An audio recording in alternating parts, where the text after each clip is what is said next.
আসসালামু আলাইকুম বন্ধুরা, কেমন আছেন সবাই? আলহামদুলিল্লাহ আমি ভালো আছি। আশা করব আপনারাও ভালো আছেন। যে যেখান থেকে দেখছেন সবাইকে অনেক অনেক ভালোবাসার শুভেচ্ছা জানিয়ে আজকের রান্না চলে যাচ্ছে। আজকে চিচিঙ্গা ভাজি করব ডিম দিয়ে। মনে হচ্ছে চিচিঙ্গার সিজন চলে আসছে, আমি অতটা জানি না, কিন্তু বাজারে প্রচুর চিচিঙ্গা পাওয়া যাচ্ছে। বেশি একটা দাম না, কিন্তু খুব অল্প প্রাইজে পেয়ে যাবেন। চলে যাচ্ছে মূল রান্না। এখানে আমি 2টা চিচিঙ্গা নিলাম। এটা এই নাইফের সাহায্যে ছিলে নিব, উপরের আঁচড়টা দিয়ে, হালকা আঁচড় দিয়ে উপরে যে পোলেরটা এটা তুলে নিলেই হবে। কিন্তু আমি যেটা দিয়ে তুলছিলাম মনে হচ্ছিল একটু ধার ধার লাগছে, তাই আমি নাইফটা চেঞ্জ করে আরেকটা নিয়ে নিলাম। এটা তোলা কিন্তু সহজ, চামচ দিয়ে তুলতে পারেন, ইচ্ছে করলে বটি দিয়েও করতে পারেন। খুব হালকা আঁচড় দিলে এটা উঠে যায়। আর এটা আসলে একটু গোল গোল করে কাটবো। এটার মধ্যে কিন্তু খুব পানি ওঠে, চিচিঙ্গাতে অনেক পানি ওঠে, ধুলে অনেক পানি ওঠে। যেই খাবারগুলো পানি ওঠে ওইগুলো পরিষ্কার করে ধুয়ে তারপরে কাটবেন। এটা কিন্তু কাটার পরে আর ধোয়া যাবে না, ধুলে কিন্তু একেবারেই পানি উঠবে আর খেতেও ভালো লাগবে না, ল্যাতল্যাতা হয়ে যাবে। ভাজিটা করলে খুব গলে যাবে, সেটা বলতে চাচ্ছিলাম। দেখেন আমি উপরের এটা তুলে নিলাম, কিন্তু মনে হচ্ছিল যে এই নাইফের মাধ্যমে তুললেই ভালো হচ্ছিল, এটা দিয়ে তুলে নিলাম। আপনারা ইচ্ছে করলে বটি দিয়েও করে নিতে পারেন। যাদের বটি দিয়ে কাটার অভ্যাস তাদের কিন্তু বটি দিয়ে কাটলেই ভালো লাগবে। এই চিচিঙ্গাটা অনেকেই অনেক রকম করে ভাজি করেন, আমি আজকে যেভাবে ভাজি করে দেখাবো সেম রেসিপি ফলো করে একই রকম করে যদি ভাজি করেন অ্যাজ ইট ইজ রেজাল্ট পাবেন। এবং খেলে বাসার সবাই বলবে কী রান্না করেছো, কীভাবে রান্না করেছো, রেসিপি জানতে চাইবে। অনেক মজা, মানে শুধু ভাজি দিয়ে আপনি ডাইনিংয়ে দিবেন, শুধু ভাজি দিয়ে সবাই ভাত খেতে চাইবে। বিশেষ করে বলতে যাবো ভাজিটার দিকে সবার টান থাকবে বেশি, অন্য যাই দিয়ে খান না কেন। আমি এইভাবে নাইফের সাহায্যে কেটে নিচ্ছিলাম, কিন্তু মনে হচ্ছিল একটু মোটা হচ্ছে, পরে আমি বটির সাহায্যে কেটে নিয়েছি। একদম অনেক পাতলা পাতলা করে কেটেছি, দেখেন একদম পাতলা হয়েছে। এবং গোল গোল করে কেটেছি, আমি পিস করিনি। এটা মাঝখান দিয়ে চিড়ে দিলে এটা কিন্তু এমনিই গলে যাবে, এর জন্য আমি আস্তেই রেখেছি। দেখেন কতটুকু পাতলা করেছি। এইরকম করে কাটবেন, বেশি চিকন করলে গলে যাবে, বেশি মোটাও করা যাবে না, মিডিয়াম হাতের আন্দাজে কেটে নিতে হবে। আর এই ভাজিটাতে একটু তেল বেশি লাগে। একটু রসুন দিয়ে দিলাম, আমি রসুনটা আগে দিয়ে, রসুনে ভাজা গন্ধটা আমার ভালো লাগে। পেঁয়াজটা গোল করে কেটে নিয়েছি, আর চিচিঙ্গাটাও কিন্তু আমি গোল করে কেটে নিয়েছি।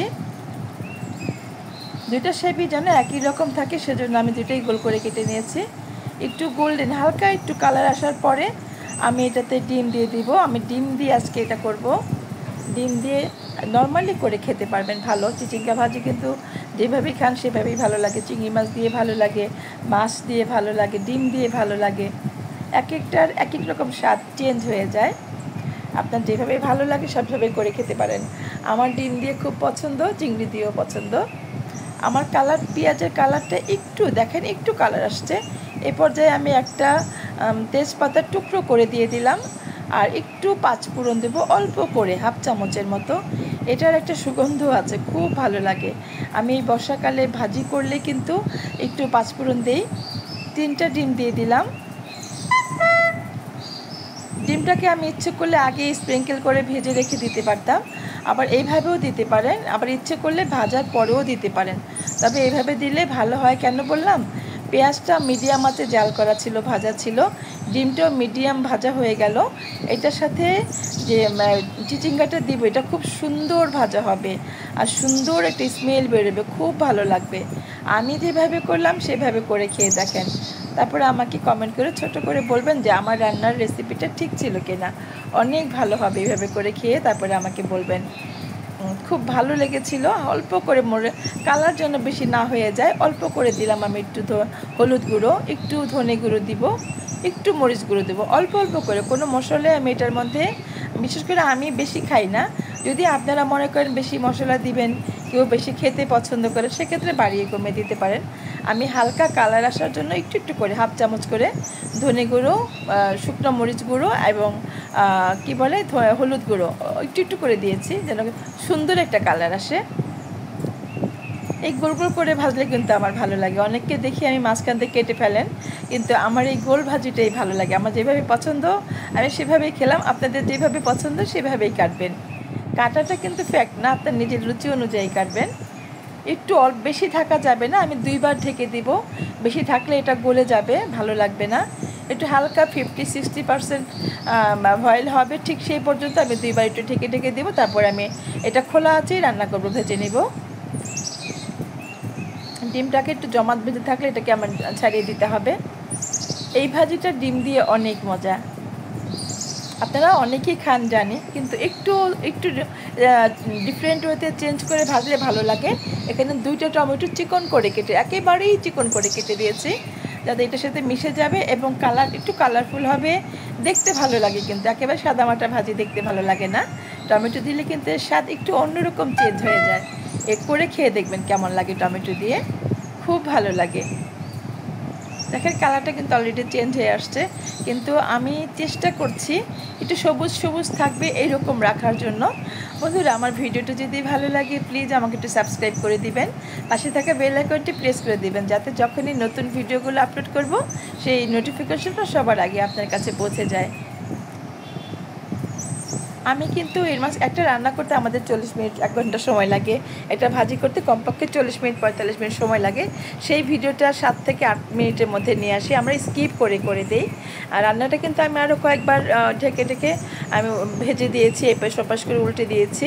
এখন কিন্তু প্রায় ম্যাক্সিমাম হয়ে গেছে। আমি তেজপাতাগুলো এই পর্যায়ে ফেলে দিচ্ছি।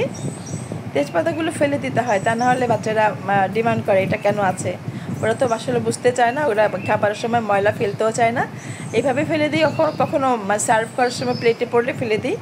এগুলোর ব্যাপারে সচেতন থাকতে হয়, সব বাচ্চারাই কিন্তু একই রকম। আমাদের সময় আমরা এমন ছিলাম না, মা বাবা যেভাবে দিত আমরা সেভাবেই অ্যাপ্রিসিয়েট করতাম, ভালো লাগতো, হ্যাঁ খেয়ে নিতাম। কিন্তু এখনদের বাচ্চাদের অনেক কিছু আমাদের সহ্য করতে হয়, আসলে ওদের দোষ না, আমরা এটা করে ফেলেছি ওদেরকে আদর করে করে। দেখেন আমার এটা কিন্তু প্রায় ঝরঝরা করে ভেজে নিচ্ছি, মানে যেটা হচ্ছে স্পেলার আগাটা দিয়ে একটু ছাড়িয়ে দিচ্ছি। আর এই নামানোর আগে একটু কাঁচামরিচ দিয়ে দিব। বন্ধুরা কিছু মনে করবেন না, আমি কাঁচামরিচের স্মেলটা অনেক বেশি পছন্দ করি, আমার খুব ভালো লাগে। আর এইভাবে ছোট করে কেটে দিলে খাওয়ার মধ্যে চলে যায়। আমার বাবুটাও কাঁচামরিচ খেতে পছন্দ করে, এরকম ভেজে দিলে ও খেয়ে ফেলে। আর যদি লম্বা লম্বি করে দিই তাহলে তখন বেছে বেছে ফেলে দিতে হয়। তো চিন্তা করে আমি এইভাবে ছোট করে দিই যে কাঁচামরিচটা খাওয়া হয়ে যাক, কাঁচামরিচের ভিটামিনটা কাজে লাগুক। আমার কিন্তু ভাজিটা প্রায় হয়ে গেছে। যদি ভালো লাগে প্লিজ, আমার যতটুকু বলেছি সহজ করে করে দেখানোর চেষ্টা করেছি। যদি ভালো লাগে চ্যানেলের সাথেই থাকবেন, লাইক কমেন্ট করে আর একটু শেয়ার দিয়ে রাখবেন। সবসময় সব রান্না সব ভিডিও খুঁজে পাওয়া যায় না, চ্যানেলে কিন্তু অনেক বা ইউটিউবে অনেক লক্ষ লক্ষ ভিডিও, অনেক সময় দেখা গেছে আপনি পছন্দের জিনিসটা খুঁজে পাবেন না। সেক্ষেত্রে যেটা ভালো লাগে সেটা কিন্তু শেয়ার দিয়ে রাখতে পারেন। আমি এটা মানে যে স্প্যাচুলার সামনের অংশটাতে চিকন জায়গাটা দিয়ে আমি নেড়ে চেড়ে দিচ্ছি। দেখেন কতটা ঝরঝরা হয়েছে, একটু গলে গেছে কিন্তু ঝরঝরা হয়েছে। পুরোটা পানি ড্রাই করে নিলাম যতটুকু পানি ছিল। এটাতে কোনো পানি দেওয়া হয়নি, কিন্তু টোটালি এই যে ভাজিতে যে পানিটা ছিল, চিচিঙ্গা ভাজিতে অনেক পানি ওঠে, সেই পানি দিয়েই কিন্তু ভাজা হয়ে গেছে, সিদ্ধ হয়ে গেছে, আলাদা করে পানি দিতে হয় না। আমি বলবো এই ভাজিটা অনেক বেশি মজা ছিল। এটা তো ভাজার পরেই কিন্তু আমার খাওয়া শেষ হয়ে গেছে। ইভেন আমার বাবু এসে জিজ্ঞেস করেছিল এই সবজিটার নাম কি। আপনারা শুনে খুশি হবেন যে বাচ্চা মানুষ যখন কখনো কোনো খাবার পছন্দ হয় তখন এসে জিজ্ঞেস করে এই সবজিটার নাম কি ছিল। এটাই কিন্তু ভালো লাগে আমার কাছে। তো সবাই আমার পাশেই থাকবেন, চ্যানেলের সাথেই থাকেন, লাইক কমেন্ট করে। দেখা হবে আবার নতুন কোনো রেসিপি নিয়ে, সেই পর্যন্ত আপনারা সবাই ভালো থাকেন। অনেক অনেক ধন্যবাদ। আল্লাহ হাফিজ।